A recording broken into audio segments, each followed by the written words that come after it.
Have you ever wondered what the Su-57 Felon is packing inside? It's one of the most talked about 5th-generation fighters, known for its super maneuverability and advanced avionics. But what truly sets it apart in the world of modern air combat is its stealth capability.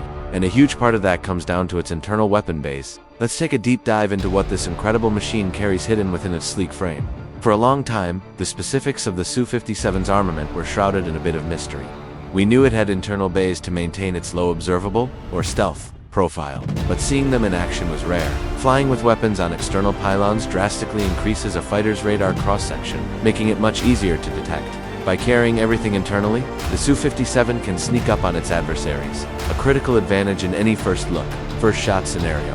Recently, we got a fantastic glimpse into the Felon's loadout, thanks to Russian test pilot Sergei Bog. During training flights for the upcoming Dubai Air Show, he put a Su-57 prototype, specifically the one with registration number 509, also known as T509, through its paces. And this time, the bay doors were open for all to see. It was a stunning demonstration, revealing just how the Su-57 is configured for different missions. So, what exactly did we see? The Su-57 is designed with multiple weapon bays. Let's start with the side bays, often called quick draw or cheek bays. These are located on the undersides of the wing roots, positioned perfectly for rapid deployment in a dogfight. In these bays, the Su-57 was carrying the Vimpel R-74M short-range air-to-air missile. This is an advanced, highly agile missile, known in the West as the AA-11 Archer. The M variant is a significant upgrade, featuring a new infrared seeker that's much more resistant to countermeasures like flares. With its thrust vectoring capability, the R-74M can make incredibly tight turns, chasing down even the most evasive targets. Having two of these ready to go in the side bays means the Su-57 can defend itself effectively without ever compromising its stealth. But the real heavyweight punch is carried in the main, tandem weapon bays located in the center of the fuselage. These two bays are much larger and are designed to carry bigger ordnance for air-to-ground or long-range air-to-air missions. In the forward bay, the Su-57 was spotted with two Kh-58 USHK anti-radiation missiles.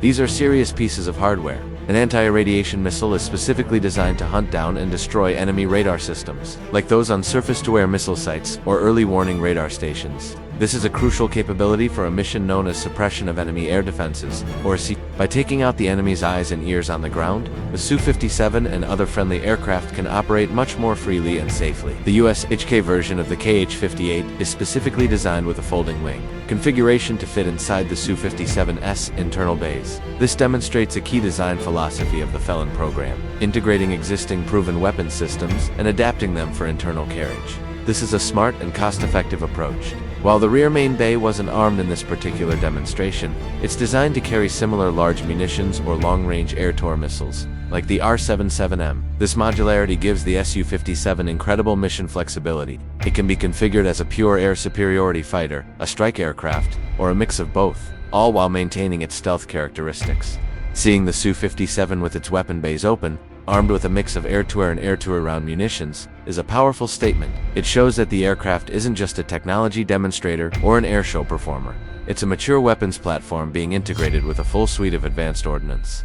The combination of the agile R-74M for close-in combat and the long-range Kh-58 USHK for taking out critical ground targets makes the Su-57 a truly multi-role threat on the modern battlefield. As we see more of these fighters enter service with the Russian aerospace forces, understanding their internal weapons capability is key to appreciating their full potential.